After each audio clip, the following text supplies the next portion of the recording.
पशीन से खबर शामिल करते हैं, जहां से डॉक्टर अब्दुल रहब शेरानी ने पशीन के जरिए से अर्ज़ किया कि पशीन में तकरीबन 8000 से ज़्यादा शनाख्ती कार्ड ब्लॉक कर दिए गए और ये जान के दौरे हुकूमत में कर दिए गए हैं, जो अब 12000 तक पहुँचा दिए गए हैं। अब हुकूमत से ये कहना चाहते हैं कि अगर ये 12000 मुआज्जर है तो फिर जान तो भी मुआज्जर है, क्योंकि अगर जान और ब्लॉक शनाख्ती कार्ड वालों के रिकॉर्ड को देखा जाए और उनके रिकॉर्ड जान से ज़्यादा है, जिस सिर्फ लोगों को अजियत में मुब्तला करने और लूट मार के लिए किया गया है।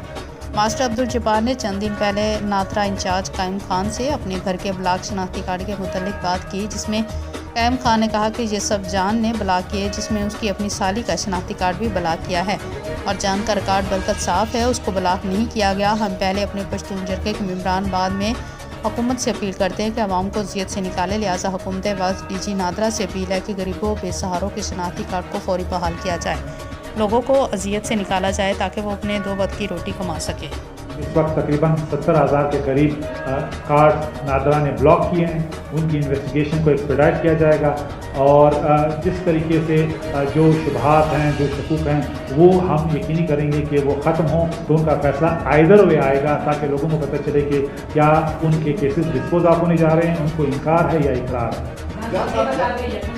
अब ये कि तमाम इदारे इंटर एजेंसी कोऑपरेशन है, तमाम लॉ इन्फोर्समेंट के इदारे ये रियासत पाकिस्तान के चाहे वो फेडरल गवर्नमेंट के हैं या प्रोविंशियल गवर्नमेंट के हैं, वो इस मुहिम में हिस्सा ले रहे हैं। बाकी ये कि पिटिशन पे मैं कोई कमेंट नहीं करना चाहता वक्त। देखिए, तो चमन में उनका मुतालबा ये नहीं है। उनका मुतालबा ये है कि पासपोर्ट हम एंट्री पॉइंट पे हम पासपोर्ट कोई दिखाने के लिए तैयार नहीं है। अगर पाकिस्तान के शहरी पासपोर्ट स्कैन नहीं कराएंगे, वो इंटरनेशनल बॉर्डर क्रॉस नहीं कर सकते। ये कह रहे हैं कि हमें ID कार्ड पे जो पुराना रिजीम है उसी तरह जो है रखा जाए। अब ये नहीं हो सकता। इसके बदले जो लोग वहाँ से आ रहे हैं, जो ये कहते हैं कि बिज़नेस हमारा है, वहाँ पे एक बाज़ार है जो टैक्सी पॉइंट के नज़दीक है, उन वहाँ से दिन को तकरीबन 15 से 20 हज़ार लोग आते जाते हैं। तो उसमें अफ़गान नेशनल्स भी हैं। हम किसी भी अफ़गान को बग़ैर पासपोर्ट के एकम के बाद उसको इजाज़त नहीं देंगे।